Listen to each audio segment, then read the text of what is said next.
We are Steve and Tracy Junker. Today we will be replacing a fuel pressure regulator on a 1993 Dodge Grand Caravan with a 3.3 liter engine. This van sometimes has had a long crank time when it has been driven and sat for only a short time. When it does start, it idles roughly for a while, then clears up and runs okay. Today, we will be replacing a fuel pressure regulator on a 1993 Dodge Grand Caravan with a 3.3 liter engine. This van sometimes has had a long crank time when it has been driven and sat for only a short time. When it does start, it idles roughly for a while, then clears up and runs okay.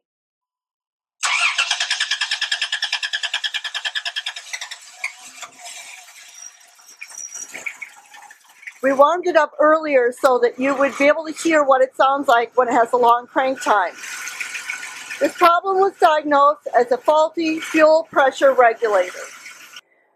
Only basic tools are needed for this job. We need battery terminal pliers or channel lock pliers, the nitrile gloves, safety goggles or glasses, some towels, socket wrench or nut driver, plastic tool, and some clean engine oil. We will also be changing the oil after replacing the regulator because the oil has been contaminated with the gasoline. So we also have the oil filter here. Remember to allow the shop towels that are contaminated with gasoline to dry completely in a well-ventilated area before disposing of them. Also make sure your work area is free of flames and sparks. The regulator was determined to be at fault after confirming that the air cleaner filter does not need to be replaced. Spark plugs are within spec and the fuel filter is not plugged. We could hear the fuel pump engage during the long crank, so we know the fuel pump is working. To confirm the diagnosis, Steve will carefully pull the vacuum line off the fuel pressure regulator. With the rag below it, he can show you that there is fuel coming from the regulator at the vacuum line to confirm that the fuel pressure regulator is at fault.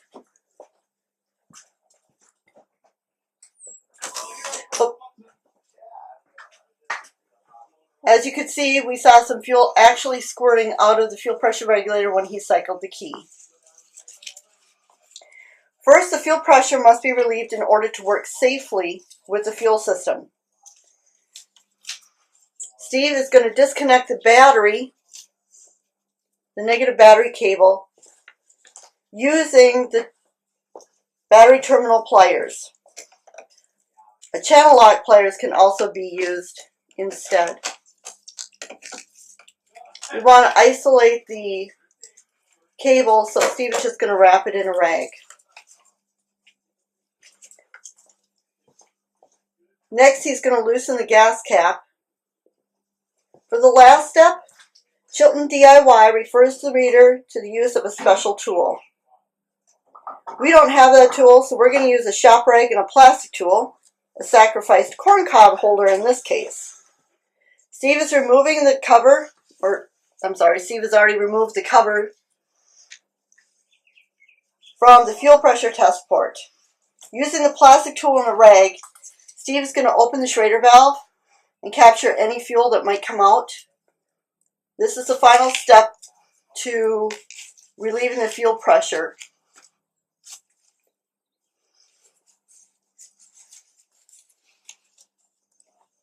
Now it's safe for him to go ahead and remove the fuel pressure regulator.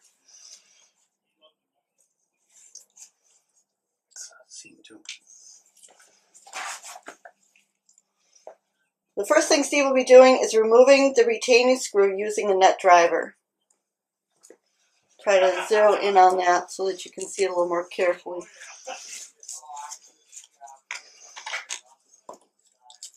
This usually isn't tightened down too extreme, so you don't need to use a lot of pressure to get it off.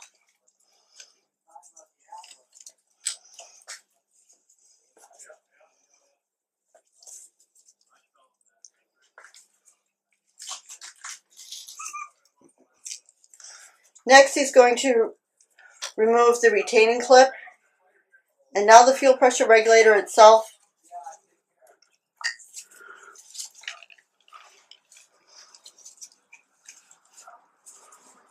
It's important to look at the old regulator to make sure that the plastic spacers and the O-rings are still attached to the old one. If the O-rings aren't still on it, then they're still down in the housing. Carefully remove those so that you don't mar up the housing.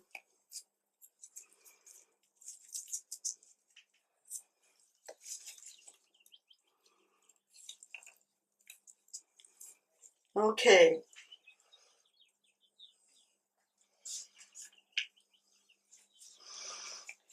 Now Steve is just cleaning up the housing a little bit so that the new regulator won't be contaminated right away.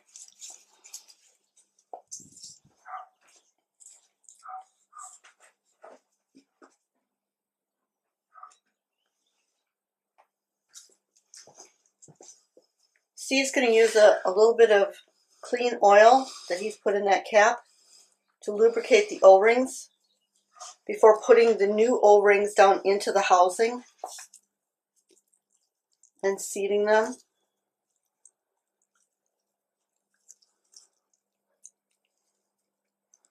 The O-rings were actually on the regulator, but it's safer to remove the O-rings from the new regulator, lubricate them, and put them in the housing before trying to seat the new regulator. This way the O-rings won't be rolled out of place during the installation.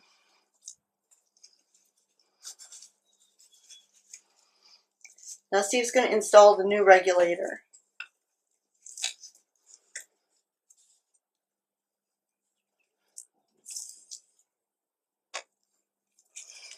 Once it's firmly seated, Steve is going to put the retaining clip back on.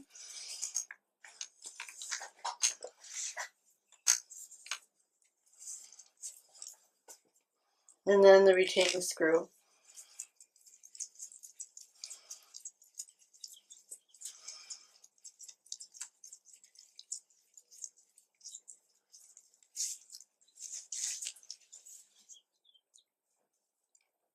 Next, he's going to put the vacuum hose back on.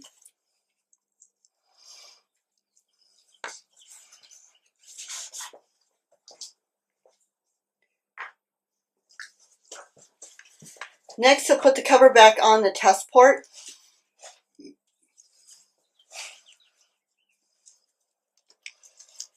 You need to protect the Schrader valve. Then attach the negative battery cable.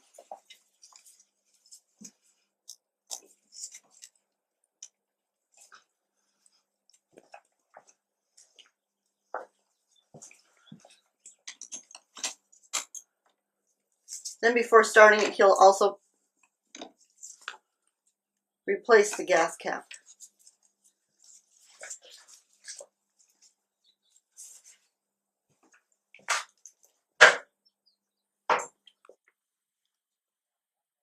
After allowing the vehicle to get up to temperature on a test drive, Steve will turn it off and allow it to sit for a few minutes, then check the vacuum hose again. He'll then restart it to ensure it starts properly. Here we have a video of the fuel pressure regulator. It's on Chilton DIY. As you can see, the fuel is supposed to go in through the inlet and then out to the return line. This is the port where the vacuum hose is attached, and as you can see, no fuel is actually supposed to be going out that port. That's how we knew that the fuel pressure regulator was faulty. It's also important to remember that after the battery has been disconnected from any vehicle with fuel injection, the control module has to go through a relearn process. This usually means the vehicle may perform differently for a short time. For other projects you can do at home, please go to www.chiltondiy.com. Thank you.